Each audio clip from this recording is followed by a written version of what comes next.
Lauri Markkanen will not be traded from the Utah Jazz and cannot be traded from the Jazz until next offseason. He signs a new extension, and I went and looked at all these different reports, all these different rumors as to why exactly this didn't happen and what trade packages were offered in exchange for Markkanen. This was a bit of a unique situation because we knew exactly what the deadline was for a Lauri Markkanen trade. We knew that he was eligible to sign a new extension on August 6th, and if he signed that extension on August 7th, he would not be eligible to be traded this offseason or during the season because of a rule that prevents players from being traded 6 months after signing a new contract. And 6 months from right now is past the in-season NBA trade deadline. So if Utah wants to trade Lauri Markkanen, it has to be next offseason. And all the reports and rumors seem to suggest that yes, the Jazz were trying to trade Lauri Markkanen. They needed a great offer in order to make it happen, but they were open to it. They were willing to make the move, and no teams were willing to match the price that Utah wanted in exchange for Markkanen. But make no mistake about it, if a team made the good enough offer, he would be on a different team right now. Ultimately, he signs the extension. He's not going to be moved, and there's a couple of teams to talk about here in terms of what their offers were in exchange for Markkanen. The primary suitor is a team that has been very active this offseason in terms of trying to make trades. They tried to get Paul George, and they were really trying to get Lauri Markkanen, and that is the Golden State Warriors. Apparently, a lot of the discussions revolved around Brandon Podziemski and Jonathan Kuminga. Those were the guys that Utah wanted. Those were non-starters for them. They wanted at least one of those guys. And somewhat surprisingly, the player that they actually prioritized was Brandon Podziemski, the second-year guard for Golden State. The big holdup there has been Brandon Podziemski. They're a rookie. They have high hopes for him. They view him as really that guard of the future in Golden State.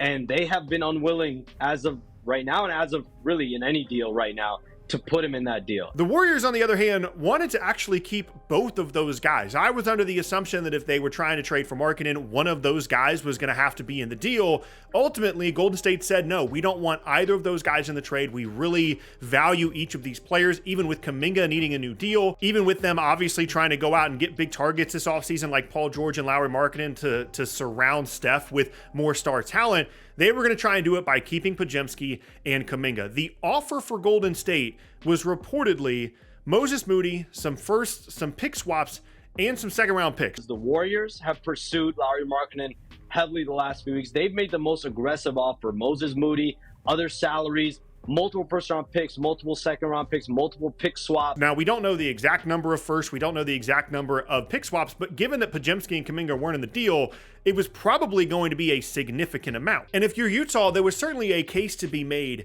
to make this trade, even if it didn't involve Kuminga or Podziemski, because they're not going to be a high-level playoff team this season, and Markkanen is good enough to keep them out of the true bottom of the standings to try and get a high lottery pick. And that was one of the reasons that Markkanen was available in the first place. Utah knows that he's very good, but they're still trying to build something real there in Utah. And if keeping Markkanen on the roster was going to prevent them from being bad enough to get another franchise cornerstone alongside him, then it made sense for them to move him. And in certain cases, it would make sense to take this Moody and some firsts offer. Ultimately, that didn't happen, and Golden State appears to be the team that got the closest and was the most aggressive in terms of trying to get Lauri Markkanen. We know that San Antonio was involved, trying to pair Markkanen in the front court alongside of Victor Wembanyama. Obviously, his floor spacing and Wemby's ability to make up for some of the defensive deficiencies for Markkanen, in addition to this concept that a lot of people around the league seem to have of the Spurs could be pretty good this year because Wemby is just that good. They added Chris Paul, Harrison Barnes, a couple of other additions, and if you put another true star, all-star level player,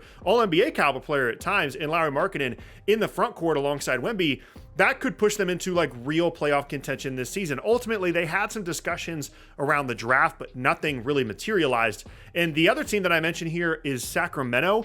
They obviously went out and got DeMar DeRozan. They've changed their roster around pretty significantly, but they still had pieces to potentially go and get someone like Lauri Markkanen. They still have a lot of first-round picks left. They have Keegan Murray as a potential focal point of the trade for Utah if he's a piece that they like. If that is a piece that for them is on the level of Brandon Podziemski or Jonathan Kuminga, I'd imagine that it would be. But ultimately, Sacramento has been very unwilling to put Keegan Murray in any kind of trade talks, whether that be for Pascal Siakam, whether that be for a variety of players over the last handful of months. And that seems to be the case here for Sacramento as well. And ultimately, neither of those two teams teams really came all that close to getting Markkanen. And really what this came down to for Utah was they didn't get an offer that they felt was good enough. They were motivated to trade Markkanen. They were trying to figure something out before this extension deadline, but they were also perfectly content with keeping Markkanen, signing him to the big new extension, and him knowing and feeling confident in the fact that he can't be traded until next offseason anyway, and he's a very good player. There's absolutely no indication that they should have, nor that they wanted to trade away Lauri Markkanen for less than he's worth. And the Spurs have cap space potentially. They have a ton of interest in Lauri Markkanen. The Kings were also a team that was involved, but the fact that the Jazz are getting him locked up now, they have him under their control. And if they want to, I guess, trade him next summer, they theoretically could. But he gets his money, he gets his bag. And it is important for him to stick next season in Utah. And this sets up the rest of the NBA trade landscape as not that great. We know that Brandon Ingram is still out there for a team to go and get if they can figure out a contract they want to sign him to after trading for him. It seems like New Orleans is going to go into the season with Brandon Ingram on the roster. That feels like the direction that's heading.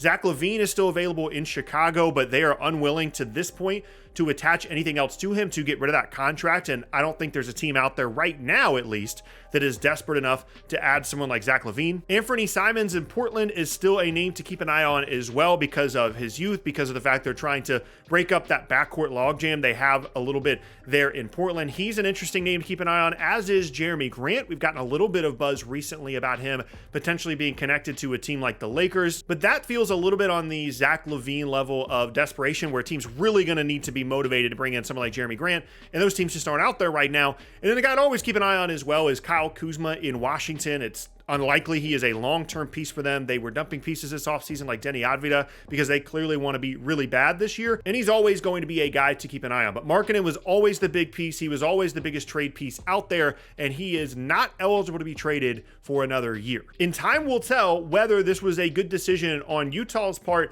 as well as Golden State's. It's possible that Golden State overvalued their own players in Brandon Podziemski and Jonathan Kuminga, and they should have made this deal to add another piece alongside Steph Curry.